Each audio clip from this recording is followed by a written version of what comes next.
Good evening students, আমার নাম অভিক কুমার বসু। আজকে আমরা ওই কমপ্লেক্স রিঅ্যাক্টেন্স অ্যান্ড ইম্পিডেন্সের 3 নাম্বার পার্ট, এই সিরিজের 3 নাম্বার লেকচার আজকে আমরা করব। এই 3 নাম্বার পার্টটার আমরা নাম দিলাম ইন্ডাক্টার্স অ্যান্ড ইন্ডাকটিভ রিঅ্যাক্টেন্স। ঠিক আছে, ইন্ডাক্টার্স অ্যান্ড ইন্ডাকটিভ রিঅ্যাক্টেন্স। তাহলে প্রথমে আমরা দেখি ইন্ডাক্টার্স কি। ইন্ডাক্টার হচ্ছে বেসিক্যালি একটা কয়েল। ইন্ডাক্টারকে আমরা এইভাবে সার্কিটে আঁকি, একটা কয়েল অফ ওয়্যার, কখনো কখনো সলিনয়েডও বলা হয়, এই নামটাও শুনেছি সলিনয়েড। তো এই কয়েল অফ ওয়্যারকে কি হবে যদি আমরা একে ডিসির সঙ্গে প্রথমে অ্যাড করি। আমি যেমন বলেছিলাম প্রত্যেক ক্ষেত্রে আমরা ফার্স্টে ডিসি ইন্ট্রোডিউস করবো এবং তারপরে এসিতে সেটা কীভাবে বিহেভ করে, এলিমেন্টটা সার্কিট এলিমেন্টটা সেটাকে আমরা দেখব। তো ইন্ডাক্টার্সকে ফার্স্টে আমরা একটা ইন্ডাক্টারকে আমরা প্রথমে ডিসির সঙ্গে অ্যাড করছি। ডিসি মানে একটা ব্যাটারির সঙ্গে অ্যাড করছি। কি হবে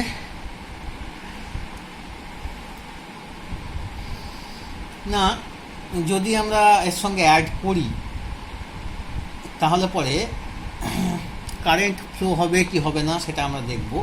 কিভাবে হবে সেটাও আমরা দেখব। ধরো কারেন্ট প্রথমে ফ্লো হবে, অবশ্যই একটা কারেন্ট প্রথমে ফ্লো হবে,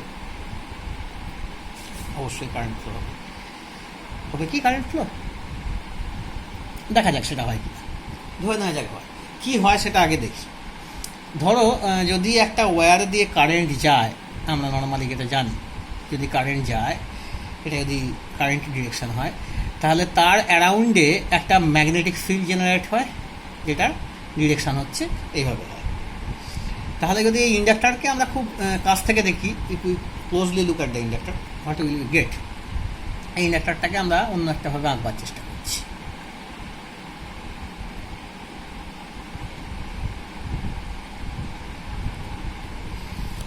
দেখো ইন্ডাক্টারটা কীভাবে এইভাবে ঢুকছে, মানে এই দিকে ঢুকছে, ঢুকে এদিক দিয়ে বেরিয়ে আসছে। যদি কাগজের সাপেক্ষে আমি ধরি, এই পেপারটার সাপেক্ষে আমি যদি ধরি, তাহলে এই টপ পার্টটা হচ্ছে বেসিক্যালি ঢুকছে আর এই বটম পার্টটা বেসিক্যালি হচ্ছে কাগজ থেকে বেরিয়ে আসছে। তাহলে যে পার্টটা ঢুকছে এই ইন্ডাক্টারের এই ওয়্যারগুলোকে উপর থেকে দেখলে পরে আমরা এটাকে অ্যারো হেডের মতো, অ্যারো হেড বলা ভুল, অ্যারো ব্যাক হিসাবে এরকম দেখতে পাবো। যেমন পেছন দিক থেকে একটা অ্যারো তীরকে যদি তোমরা দেখো উপর থেকে দেখলে পরে কি মনে হবে, তার পেছন দিকের এই ক্রস ইয়েটা দেখাবে, এবারে ঢুকছে। আর যখন বেরোচ্ছে সেটা তীরের এই পয়েন্টটা, এই যেমন পেনের পয়েন্টটা আমি দেখাচ্ছি ঠিক সেরকমই তীরের পয়েন্টটা আমরা বাইরে দেখতে পাবো, উপর থেকে দেখতে পাবো, তাই তো। তাহলে এইবার তার মানে কারেন্টটা এইখান দিয়ে ঢুকছে আর এখান দিয়ে বেরিয়ে আসছে। যদি এর মধ্যে দিয়ে কারেন্ট যায়, এটা দিয়ে ঢুকছে, এটা দিয়ে বেরিয়ে আসছে, ঢুকছে বেরোচ্ছে, ঢুকছে বেরোচ্ছে। তাহলে ঢোকার সময় আমরা এই ছবি থেকে দেখতে পাচ্ছি যদি এইটা ডিরেকশান হয়, ঢোকার ডিরেকশান হয়, তাহলে একটা ম্যাগনেটিক ফিল্ড জেনারেট হবে প্রত্যেকটা ওয়্যারের চারিদিকে এবং সেটা এই ডিরেকশানে, অর্থাৎ ক্লকওয়াইজ ডিরেকশানে আমরা কারেন্ট পাবো, এই ম্যাগনেটিক ফিল্ড পাবো। আর এই ক্ষেত্রে কি হবে, এখানে কারেন্টটা বাইরের দিকে বেরিয়ে আসছে, তার মানে ম্যাগনেটিক ফিল্ড এখানেও আমরা পাবো, কিন্তু পুরোপুরি উল্টো ডিরেকশানে, অর্থাৎ অ্যান্টি ক্লকওয়াইজ ডিরেকশানে পাবো ম্যাগনেটিক ফিল্ড। তাহলে ইন টার্ন আমরা এটা বলতে পারি, দেখো এই ম্যাগনেটিক ফিল্ডটা যেন যখন current goes in magnetic field will be clockwise, তো আমরা এটা বলতে পারি যে টপ অফ দ্য ফিল্ড, এইখানেতে ম্যাগনেটিক ফিল্ডটা মুভ করছে এই দিক থেকে এইদিকে, এইদিকে। আর এদিকেও বলতে পারি বেসিক্যালি ম্যাগনেটিক ফিল্ডটা মুভ করছে ওই একই দিকে। তাহলে এসেন্সিয়ালি এর মাঝখানের যে পার্ট সেটাতেও ম্যাগনেটিক ফিল্ডটা মুভ করছে এদিক থেকে এদিকে, তার মানে এই দিকটা যদি এন ধরি, এদিক থেকে যদি এস ধরি, তার মানে ম্যাগনেটিক ফিল্ডটা এদিকে ডিরেকশন করছে। এই মাঝখানের লাইনগুলোকে আরও কনসেন্ট্রেট করার জন্য আমরা কি করি, অনেক সময় এই তারের মধ্যে দিয়ে একটা সফট কোর কিছু একটা ঢোকাই, সফট আয়রন কোর হতে পারে, মানে একটা কোর ঢুকিয়ে দিয়ে এর মধ্যে সেই কোরটার যদি ভালো ম্যাগনেটিক প্রপার্টি থাকে, সে এই লাইনগুলোকে আরও ইন্টেন্সিফাই করবে, অর্থাৎ একটা ম্যাগনেটিক ফিল্ড জেনারেট হবে যেটা ডান দিক থেকে শুরু হয়ে বাঁ দিকে আসবে আমাদের এই ছবি অনুযায়ী। ওকে, গেট ইট? এবার যদি ম্যাগনেটিক ফিল্ড জেনারেট হয়, তাহলে সেই ম্যাগনেটিক ফিল্ডের সঙ্গে লিঙ্ক একটা ফ্লাক্স আমরা পাবো, যেটা আমরা আগে পড়েছি। ফ্লাক্সকে যদি আমরা ফাই দিয়ে লিখি, যদিও এটা আমার লেখাটা ঠিক হবে না, কারণ ফাই দিয়ে আমরা ফেজ অ্যাঙ্গেলকে বোঝাচ্ছি, তাও এখনকার মতো ধরে রাখো আমি এটা ক্যাপিটাল ফাই করে দিলাম। যদি এটা দিয়ে লিখি, তাহলে পরে সেই ফাই সমান হবে এল ইন্টু আই, যে পরিমাণ কারেন্ট যাচ্ছে সেটা, আর এল হলো কি ইন্ডাকটেন্স। এল হলো ইন্ডাকটেন্স, যেমন সি ছিল ক্যাপাসিটেন্স, ইউনিট ছিল ফ্যারাড, সেরকম এল হলো ইন্ডাকটেন্স, ইউনিট হলো হেনরি। ঠিক আছে, এবার এটা তো বুঝলাম যে ইয়ে হয়, কি বলে, একটা ফ্লাক্স জেনারেট হয়, ভালো কথা, কারেন্ট গেলে পরে। যখন এই সার্কিটটা সুইচ অন করিনি, ধরে নাও এখানে একটা সুইচ আছে, আমি সুইচটা আঁকিনি, সুইচ অন করিনি, সেই মুহূর্তে এর মধ্যে দিয়ে কারেন্ট কী ছিল, জিরো। তাহলে কারেন্ট যদি জিরো থাকে, তাহলে ফ্লাক্স কী ছিল, জিরো। Very good. কিন্তু যখন কারেন্ট জেনারেট হবে, কারেন্ট যাবে, তখন একটা ফ্লাক্স চেঞ্জ হবে, মানে জিরো থেকে অন্য একটা ফ্লাক্স হবে। আমরা এর আগে সেলফ ইন্ডাকটেন্স পড়ার সময় বা তারও আগে ফ্যারাডেস ল, লেঞ্জেস ল পড়ার সময় দেখেছি, যদি একটা ইএমএফ যদি এইদিকে প্লাস হয়, কথা এদিকে মাইনাস হয়, এই হিসাবে আমি যুক্ত করছি ব্যাটারি, যেহেতু এদিকে প্লাস এদিকে মাইনাস, তাহলে এটাও এদিকে প্লাস এদিকে মাইনাস হবে। যদি একটা ভোল্টেজ এইদিকে ফ্লো করতে চায়, তাহলে পরে লেঞ্জেস ল অনুযায়ী একটা ব্যাক ইএমএফ জেনারেট হবে, যেটা কিনা এই ইএমএফটাকে বাধা দেওয়ার চেষ্টা করবে, সেটার ডিরেকশন হবে এদিকে, উল্টো দিকে, রাইট? সেক্ষেত্রে এদিকে এটা মাইনাস, এইদিকে এটা প্লাস হয়ে যাবে, এদিকে এটা মাইনাস হয়ে যাবে, ওই ইএমএফটার ক্ষেত্রে ও বাধা দেওয়ার চেষ্টা করবে স্বাভাবিকভাবেই। তো যখন ইনিশিয়ালি আমি ভোল্টেজটা অন করলাম, এই মানে ব্যাটারিটা অন করলাম, আমরা হয়তো ভাবি যে ব্যাটারি ডিসি একটা সার্কিটে লাগাবার সঙ্গে সঙ্গে অন করলেই সেই ব্যাটারিটা ম্যাক্সিমাম ভ্যালুটা সে অ্যাটেন্ড করে ফেলে, ম্যাক্সিমাম ভোল্টেজে পৌঁছে যায়। সেটা কিন্তু হয় না, এটা হতে একটু সময় লাগে। সে সময়টা ভীষণ কম বলে আমরা, নেগলিজেবল টাইম বলে আমরা বেসিক্যালি চোখে বুঝতে পারি না, আমাদের সাধারণ চোখে ধরে বুঝতে পারি না, যে আমাদের মনে হয় আমরা সুইচ অন করলাম আর ইনস্ট্যান্টলি কারেন্ট ফ্লো শুরু করলো। সেটা নয়, কারেন্ট ইনস্ট্যান্টলি ফ্লো করে না, কারেন্ট ফ্লো হতে একটু সময় লাগে, অর্থাৎ ভোল্টেজ ম্যাক্সিমাম পৌঁছাতে একটু সময় লাগে, জিরো থেকে ম্যাক্সিমাম।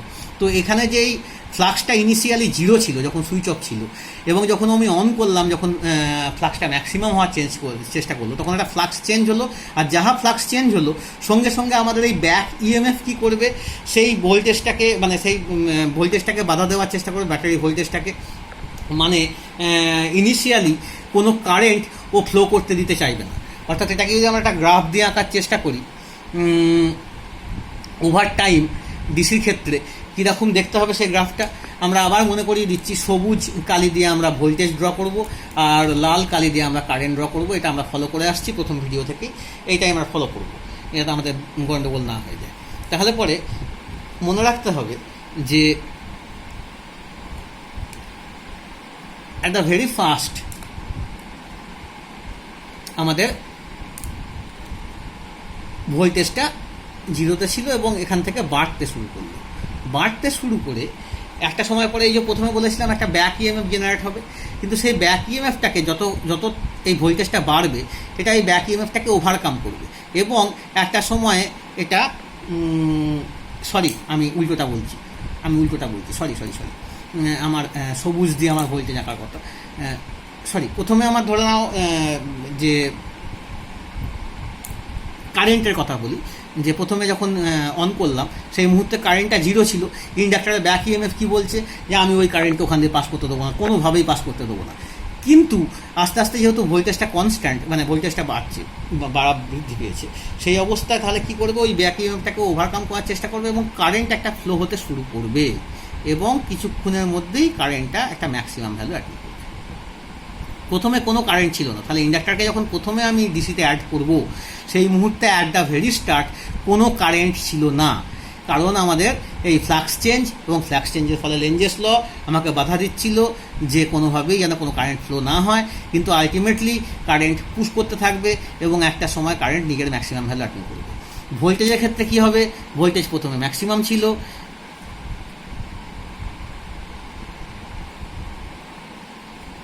ব্যাক ইএমএফটা বেসিক্যালি আমি বলতে চাইছি, ভোল্টেজ বলতে ব্যাটারির ভোল্টেজটা কেন বলছি না আমি, এই ইন্ডাক্টরের মধ্যে যে ভোল্টেজ তার কথা বলছি, ইন্ডাক্টরের মধ্যে যে ভোল্টেজ তার কথা বলছি, সে প্রথমে ম্যাক্সিমাম ভোল্টেজ ছিল ইএমএফটা, এবং সেটা কিন্তু ওভার টাইম সেই ভোল্টেজটা কমতে থাকবে এবং কমতে কমতে একটা সময় জিরোতে পৌঁছে যাবে প্রায়।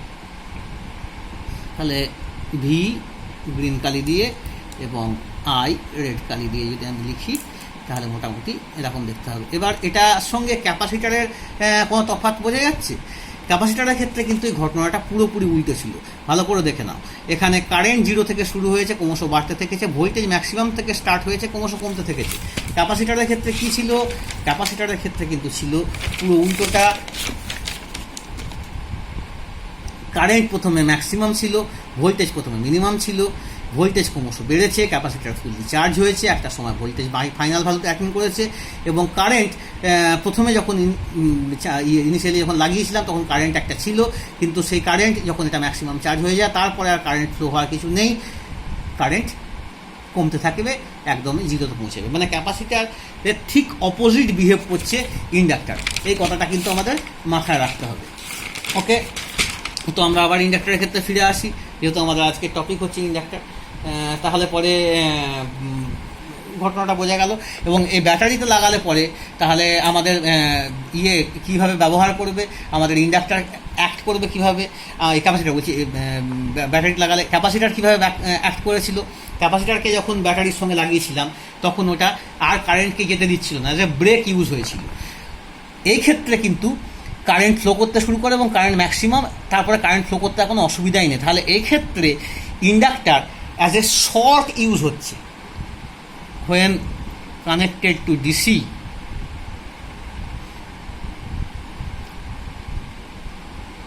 an inductor acts as a short মানে যেন অ্যাজ ইফ ওখানে একটা সিম্পল এমনি ওয়্যার লাগানো আছে, পাতি ওয়্যার লাগানো আছে, সে যা বিহেভ করবে, সে যেমন কোনোভাবে কারেন্টকে বাধা দেবে না, সেটা সেই জিনিসটা। আচ্ছা, একটা জিনিস কিন্তু এখানে বলে দেওয়া দরকার, আমি এই সার্কিটে কোনো রেজিস্ট্যান্স আঁকিনি, কিন্তু রেজিস্ট্যান্স না আঁকলে এই জিনিসটা হয় না। যেটা হয় সেটা অদ্ভুত, রেজিস্ট্যান্স না থাকলে পরে কারেন্ট জিরো থেকে শুরু করে স্ট্রেট ফ্লো করে যাবে এইভাবে। সেই জন্য নিয়ম অনুযায়ী এই ছবিটা পেতে গেলে আমার এখানে একটা রেজিস্ট্যান্স লাগাতে হবে। তোমরা ধরে রাখো যে এখানে একটা রেজিস্ট্যান্স লাগানো আছে, তবেই আমি এই জিনিসটা পেয়েছি, ঠিক আছে? এটা নয়, এই জিনিসটা যদি কারেন্ট না, এই রেজিস্ট্যান্স না লাগানো থাকে তাহলে কারেন্ট একসময় ইনফাইনাইট পৌঁছে যাবে, কোনোদিনই কনস্ট্যান্ট ভ্যালুতে পৌঁছাবে না। এই কনস্ট্যান্ট ভ্যালুতে পৌঁছানোর জন্য আমাকে রেজিস্ট্যান্স লাগাতে হবে। তাহলে আমার সার্কিটে ধরে নিতে হবে আমার একটা কেন রেজিস্ট্যান্স লাগানো আছে। ওকে, তাহলে যখন ডিসিতে ইন্ডাক্টরকে কানেক্ট করব সেটা অ্যাজ এ শর্ট ইউজ হবে, নট অ্যাজ এ ব্রেক। মানে খানিকক্ষণ পর থেকেই, খুব কম সময় পর থেকেই, ওটাকে ট্রানজিয়েন্ট এফেক্ট বলে। যদি কোনো সময় ট্রানজিয়েন্ট এফেক্ট অফ এসি পড়ে থাকো, ট্রানজিয়েন্ট এসি পড়ে থাকো, এই মানে ট্রানজিয়েন্ট কারেন্ট পড়ে থাকো, তাহলে পরে জানতে পারবে যে এই বৃদ্ধিটা হতে বা এই কমটা হতে খানিকটা সময় লাগে, মিনিমাম সময় লাগে, সেটাকে ট্রানজিয়েন্ট এফেক্ট বলে। সেটা একটুখানি গুগল সার্চ করলেও পেয়ে যাবে ট্রানজিয়েন্ট এফেক্ট কী। তো যাই হোক, আমরা ট্রানজিয়েন্ট এফেক্ট নিয়ে এখানে বলবো না, আমি ধরে নিচ্ছি সেগুলো তোমরা আগে পড়ে এসছো, কারণ ওটা সিলেবাসও আমাদের নেই। তো যাই হোক, এটা হলো ডিসিতে লাগানোর কেস। এবার যদি এই সেম কেসটা আমি এসিতে লাগাই তাহলে কী হবে? এই ইন্ডাক্টরটাকেই আমরা এসিতে কানেক্ট করলাম।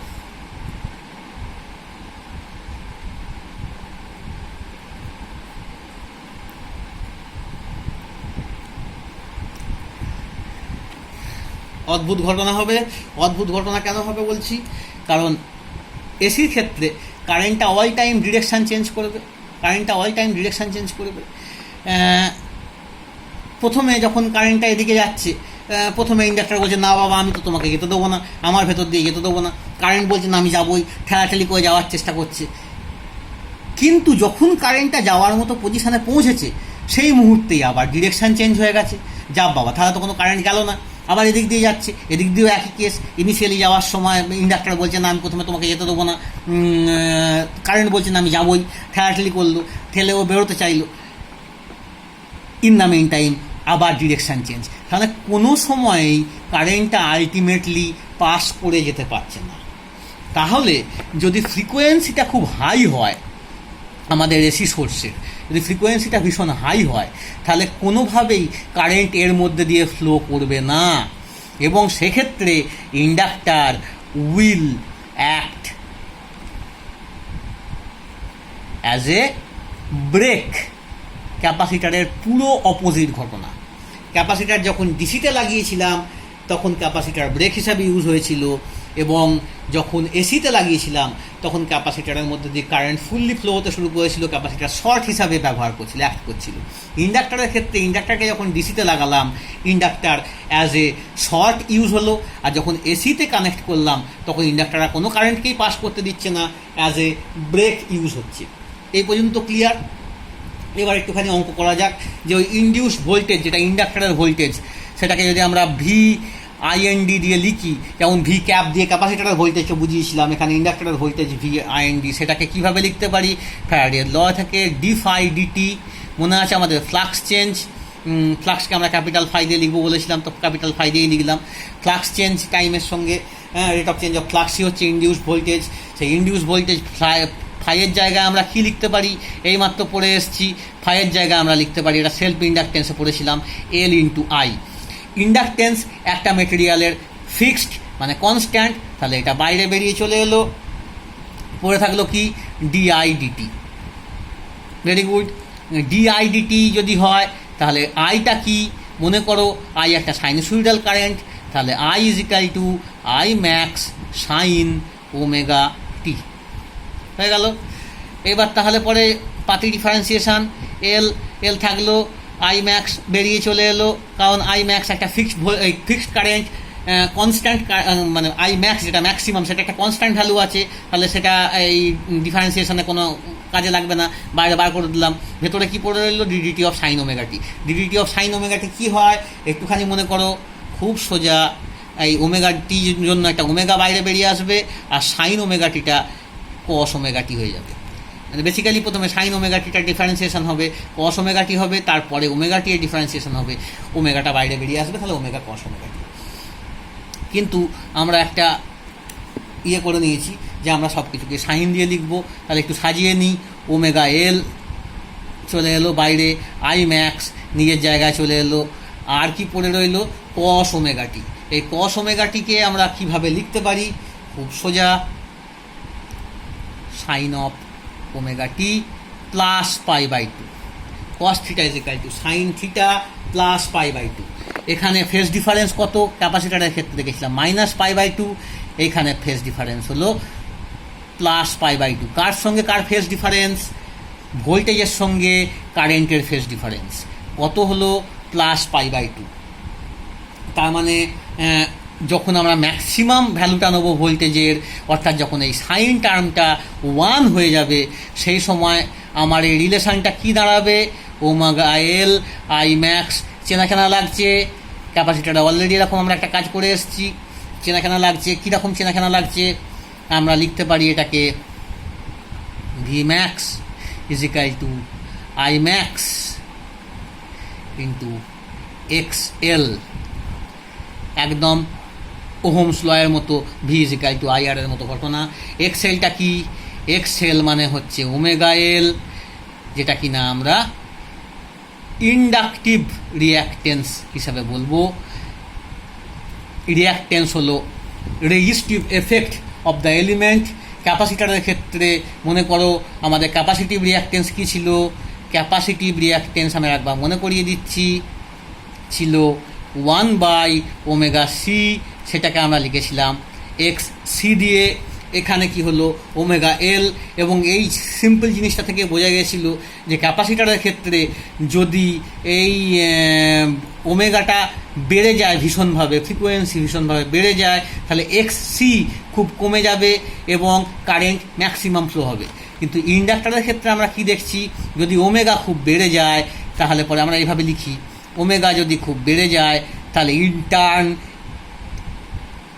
ইন্ডাকটিভ রিঅ্যাকটেন্স খুব বেড়ে যাবে এবং কারেন্ট ভীষণ কমে যাবে। আবার একটা রিলেশনও বলা দরকার, যেটা আমি আগের ভিডিওতে বলতে মিস করেছি, সেটা হচ্ছে ক্যাপাসিটারটা যদি খুব বড় হয় বা ছোট হয় তাতে কি চেঞ্জ হয়। ক্যাপাসিটার বড় মানে তার ক্যাপাসিটেন্সটা খুব বেশি, ওমেগাটা ধরে নাও ফিক্সড, ক্যাপাসিটেন্সটা খুব বেশি, তাহলে ক্যাপাসিটেন্সটা যদি খুব বেশি হয় তাহলে পরে তোমার এই রিঅ্যাকটেন্সটা মোটামুটি অনেকটাই কমে যাবে। রিঅ্যাকটেন্স যেই কমে যাবে কারেন্ট বেড়ে যাবে, তার মানে বড় ক্যাপাসিটারের ক্ষেত্রে কারেন্ট বেড়ে যাবে।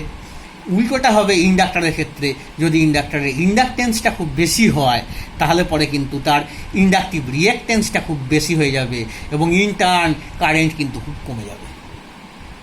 এই পর্যন্ত বোঝা গেল। আচ্ছা, এই রিলেশানটার মতোই আর একটা রিলেশনও ভ্যালিড। কী সেই রিলেশান? আমরা করেছিলাম আরএমএস ভ্যালু দিয়ে, যেটা পুরো সাইকেলটার উপরে অ্যাক্ট করে, এটাও ভ্যালিড। কিন্তু ভ্যালিড কি নয়, ইনস্ট্যান্টেনিয়াস ভ্যালুর ক্ষেত্রে যেটা, অর্থাৎ V T is equal to I T is equal into X L, এটা আমরা লিখতে পারবো না। কেন লিখতে পারবো না এক্ষুনি দেখতে পাবো, তোমরা আন্দাজ করতে পারছো, ক্যাপাসিটার পড়েছো আগের লেকচারেতেই, এখানে তো বুঝতে পারবে কি হয়, এক্স্যাক্টলি কি হচ্ছে। আমরা আবার একটুখানি গ্রাফটা এঁকে ফেলি।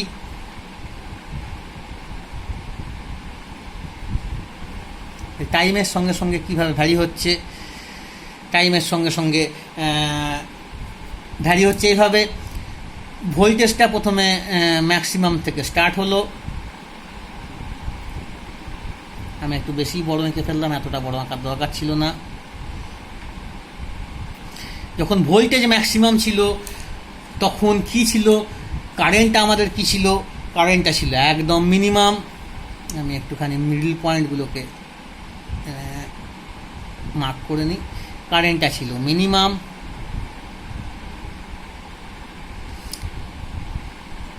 এই যে যখন ভোল্টেজ ম্যাক্সিমাম পয়েন্টে এসে পৌঁছালো, মিনিমাম পয়েন্টে এসে পৌঁছালো, সেই মুহূর্তে কারেন্ট হয়ে গেল ম্যাক্সিমাম।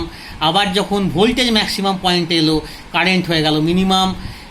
আবার যখন ভোল্টেজ ম্যাক্সিমাম থেকে কমতে কমতে মিনিমামে গেল, সেই মুহূর্তে কারেন্ট বাড়তে বাড়তে ম্যাক্সিমামে গেল, এবং দুটো একই দিকে যাচ্ছে, কারণ আমাদের ফেজ ডিফারেন্সটা +π/2, ক্যাপাসিটারের ক্ষেত্রে ফেজ ডিফারেন্স ছিল -π/2, ফলে সেখানে উল্টো দিকে যাওয়া আসা করেছিল। ভোল্টেজ যেদিকে যাচ্ছিল কারেন্ট আর উল্টো দিকে যাচ্ছিল, এক্ষেত্রে কিন্তু ভোল্টেজ এবং কারেন্ট একই দিকে যাচ্ছে। Like that. খুব ভালো ছবি আঁকতে পারলাম না, কিন্তু মোটামুটি ঘটনা হলো এটা। তাহলে আই দিয়ে আমরা কারেন্ট ডিনোট করেছি, আর ভি দিয়ে আমরা ভোল্টেজ ডিনোট করেছি, গ্রিন কালি রেড কালি, গন্ডগোল যেন না হয়। এই হলো ব্যাপার। এবার বলো এই ছবি দেখে কে লিড করছে, কে ল্যাগ করছে। আগে ট্রিক ইউজ করি, এটাকে আমরা ডট ডট করে আগে নিয়ে এসে জিরোতে মিশিয়ে দিই। তাহলে কে ফার্স্ট স্টার্ট হয়েছিল? ভোল্টেজ ফার্স্ট স্টার্ট হয়েছিল। কে পরে স্টার্ট হয়েছে? কারেন্ট পরে স্টার্ট হয়েছে। তাহলে এখানে আমরা কি লিখতে পারি, যে voltage is leading, current is lagging। পুরোপুরি ক্যাপাসিটারের অপোজিট। আর একবার মনে করিয়ে দিই, ক্যাপাসিটারের ক্ষেত্রে এইটা ছিল আমাদের ছবি, সেখানে current is leading, voltage is lagging. By কত? By quarter of a wave, quarter of a wave, এটা ছিল বাই π/2। এক্ষেত্রেও তাই, বাই π/2। কতটা লিড বা ল্যাগ করছে? বাই π/2। কে লিড করছে এখানে? আগে শুরু হয়েছে ভোল্টেজ, পরে শুরু হয়েছে কারেন্ট, ভোল্টেজ লিড করছে, কারেন্ট ল্যাগ করছে। Very good. তাহলে পরে তাই যদি হয়, এরা আউট অফ ফেজ, আবার এরা দুজনে আউট অফ ফেজ, ভোল্টেজ এবং কারেন্ট। একমাত্র রেজিস্ট্যান্সের ক্ষেত্রে এরা ইন ফেজ ছিল, ক্যাপাসিটেন্সের ক্ষেত্রেও আউট অফ ফেজ ছিল, ইন্ডাকটেন্সের ক্ষেত্রেও আউট অফ ফেজ ছিল। হলো তো আউট অফ ফেজ হলে পরে আমরা আর এই রিলেশানটা লিখতে পারি না যে V T is equal to I T into X L, অর্থাৎ একটা কোনো ইনস্ট্যান্টে কখনোই আমরা লিখতে পারি না যে ওরা ওহমের ল মেনে চলছে। কারণ এটা এই মুহূর্তে যখন এই ইনস্ট্যান্টে যদি আমি পয়েন্ট করি, এই ইনস্ট্যান্টে ভোল্টেজ ডিক্রিজ করছে, কারেন্ট ইনক্রিজ করছে, দুজন পুরোপুরি আলাদা আলাদা ফেজে চলছে। তাহলে এক্ষেত্রে এই ফর্মুলাটা লেখা যাবে না। কী কী লিখতে পারি? আমাদের ম্যাক্সিমাম ভ্যালুটা এই ফর্মুলাটা ওহমস ল মেনে চলবে, বা আরএমএস যখন টোটাল পিরিয়ডটাকে নেবো আমরা, টোটাল পিরিয়ডটা তখনও কিন্তু মেনে চলবে, কিন্তু কখনোই ইনস্ট্যান্টেনিয়াস ভ্যালুর ক্ষেত্রে নয়। ক্যাপাসিটেন্সের ক্ষেত্রেও সেম জিনিস মনে থাকবে। আচ্ছা, এবার আমরা আমাদের দ্বিতীয় মেথড ছিল ফেজর আঁকার। এটা আমরা ফেজরটা এখনো আঁকিনি, ফার্স্ট মেথডটাই আঁকিনি। ভেরি গুড, তাহলে ফেজরটা আমরা এঁকে ফেলি। দেখি তোমরা বুদ্ধি করে বলো এবার কোন অ্যাক্সিসে কে থাকবে, কে প্রথম স্টার্ট করছে, কে পরে স্টার্ট করছে, কে এগিয়ে আছে। এগিয়ে কে আছে? কারেন্ট, ভোল্টেজ লিড করছে। তাহলে ভোল্টেজ লিড করছে, ভোল্টেজ আগে আছে, আর কারেন্ট তার পেছনে আছে। এটা আই ম্যাক্স আর এটা ভি ম্যাক্স। এটা এক্স অ্যাক্সিস, এটা ওয়াই অ্যাক্সিস। তো এই জিনিসটা আমরা বলতে পারি, বা যদি এই ছবি থেকেও দেখি সেখানেও দেখতে পাবো, যখন একদম ইনিশিয়াল পজিশানে কারেন্ট ছিল 0, সেই মুহূর্তে ভোল্টেজ ছিল ম্যাক্সিমাম। যদি এটাকে আমি 90 ডিগ্রি রোটেট করি কি হবে? আমরা 90 ডিগ্রি রোটেট করলাম, 90 ডিগ্রি রোটেশান দিলে পরে কি হবে?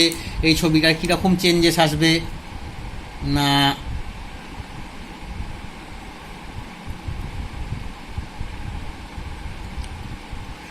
এক্স ওয়াই, খুব সিম্পল ব্যাপার। সেই মুহূর্তে কারেন্ট চলে যাবে, 90 ডিগ্রি ঘুরেছে, কারেন্ট চলে যাবে এখানে, এটা কারেন্টের পজিশান, আর ভোল্টেজ চলে আসবে এখানে, এটা ভোল্টেজের পজিশান, এটা ভি ম্যাক্স, এটা আই ম্যাক্স। ছবির সঙ্গে মিলিয়ে দেখো, এইটা ছিল প্রথম ছবিটা, তারপর আমি 90 ডিগ্রি এতটা সরে এসেছি, এই মুহূর্তে আমার ভোল্টেজ কি? 0, কারেন্ট কি? তার ম্যাক্সিমামে। তাই করেছি আমরা, একদমই তাই করেছি। এবং এইটা যদি পরপর ঘোরাতে থাকি, আরও ঘোরাতে থাকি, আমরা এই পুরো ফিগারটাই আলটিমেটলি পেয়ে যাব। Get it? এবার আমরা আমাদের যে সেকেন্ড মেথড ফেজর আঁকার, সেই মেথডে যাব। তাহলে এখানে আমরা ইন্ডাকটিভ রিঅ্যাকট্যান্সকে আঁকবো। ফেজ অ্যাঙ্গেল কত? +90 ডিগ্রি, মানে উপরের দিকে।